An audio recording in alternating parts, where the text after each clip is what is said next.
ಇಬ್ಬರು ಮಕ್ಕಳ ಜಗಳದಲ್ಲಿ ಬಡವಿಯಾದ ತಾಯಿ. ನ್ಯಾಯಕ್ಕಾಗಿ ವೃದ್ಧೆ ನಿರಂತರ ಹೋರಾಟ. ಹಣ್ಣು ಮುದುಕಿಯನ್ನ ಸಾಕುವ ವಿಚಾರದಲ್ಲಿ ಮಕ್ಕಳು ನಿರಾಕರಣೆ. ತಾಯಿಯನ್ನೇ ಹೊರಹಾಕಿದ ಪುತ್ರ ಮಹಾರತ್ನರು.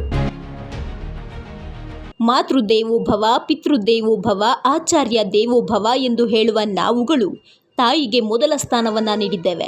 ಆದರೆ ಇಲ್ಲಿನ ಕುಗ್ರಾಮದ ವೃದ್ಧಾಪ್ಯದಲ್ಲಿ ಅಮ್ಮನನ್ನು ಸಾಕಿ ಸಲಹಬೇಕಾದ ಮಕ್ಕಳು ಆಸ್ತಿ ವಿಚಾರಕ್ಕೆ ತಾಯಿಯನ್ನೇ ಮನೆಯಲ್ಲಿ ಕೂಡಿ ಹಾಕಿ ಊಟ ಆಹಾರ ಕೊಡದೆ ಹಿಂಸಿಸಿರುವ ಅಮಾನವೀಯ ಘಟನೆ ಚಿಕ್ಕಬಳ್ಳಾಪುರ ಜಿಲ್ಲೆ ಶಿಡ್ಲಘಟ್ಟ ತಾಲೂಕಿನ ದಿಬ್ಬೂರಳ್ಳಿ ಪೊಲೀಸ್ ಠಾಣಾ ವ್ಯಾಪ್ತಿಯಲ್ಲಿ ನಡೆದಿದೆ. ಶಿಡ್ಲಘಟ್ಟ ತಾಲೂಕಿನ ದಿಬ್ಬೂರಳ್ಳಿ ಗ್ರಾಮ ಪಂಚಾಯಿತಿಯ ಕೊಂಡಪ್ಪಗಾರಹಳ್ಳಿಯ ನಿವಾಸಿ 85 ವರ್ಷದ ವೃದ್ಧೆ ವೆಂಕಟಲಕ್ಷ್ಮಮ್ಮ ಮಕ್ಕಳ ಕಾಟಕ್ಕೆ ಬಲಿಯಾಗಿರುವ ವೃದ್ಧೆ. ಮಕ್ಕಳಾದ ಶಿವಣ್ಣ ಹಾಗೂ ಗಂಗರಾಜು ತಮ್ಮ ಪತ್ನಿಯ ಜೊತೆಗೂಡಿ ಆಸ್ತಿಗಾಗಿ ಹೆತ್ತ ತಾಯಿಯನ್ನ ಕೂಡಿ ಹಾಕಿದ್ದಾರೆ. ಹಿರಿಯ ಮಗ ಯಾವಾಗಲೂ ನಾನೇ ಸಾಕಬೇಕೆ ಎಂದು ತಮ್ಮನ ಮನೆಗೆ ಕಳುಹಿಸಿದ್ರೆ, ಮನೆಯಲ್ಲಿ ಭಾಗ ಕೊಟ್ರೆ ನಾನು ಆಕೆಯನ್ನ ಸಾಕ್ತೇನೆ ಎನ್ನುತ್ತಾನೆ. ತಮ್ಮ ಇಬ್ಬರ ಮಕ್ಕಳ ಕಿತ್ತಾಟದಲ್ಲಿ ಮುದುಕಿ ಬಡವಿಯಾಗಿದ್ದಾಳೆ.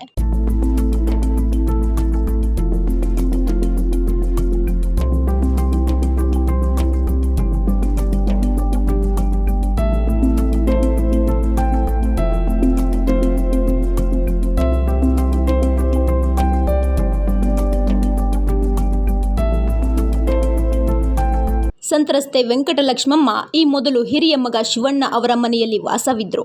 ಇತ್ತೀಚೆಗೆ ಶಿವಣ್ಣ ಆರೋಗ್ಯ ಹದಗೆಟ್ಟಿದ್ದರಿಂದ ತಮ್ಮನ ಮನೆಗೆ ಸಾಗಹಾಕಿದ್ರು. ಇದನ್ನ ತಿರಸ್ಕರಿಸಿರೋ ಕಿರಿಯ ಮಗ ಆಸ್ತಿ ಭಾಗ ಕೊಡಿ ಸಾಕ್ತೀನಿ ಅಂತ ಪಟ್ಟು ಹಿಡಿದಿದ್ದಾರೆ. ಒಂದು ದಿನ 2 ದಿನ ಒಳಗಡೆ ನಡೆದು ಬಿಡ್ತೀನಿ ಅಂತ ಮೊನ್ನೆಲ್ಲ ಮಾತಾಡಿದ್ರು. ಒಂದು ದಿವಸ ನನ್ನ ತಾಯಿ ಅಂತೂ ಬಂದು ನೋಡಲಿಲ್ಲ. 4 ಎಕರೆ ಹನುಮಂತರಾಯಪ್ಪ ಅಂತಿದ್ದಾರೆ, ಬಂದಿದ್ರು ಸ್ಟೇಷನ್ ಹತ್ರ ಇವತ್ತು. ಇಲ್ಲ ಬೇರೆ ಏನೋ ಕರ್ಕೊಂಡು ಹೋಗ್ಬಿಟ್ಟು ಆಯ್ತು ಹಂಗೆ ದಿನ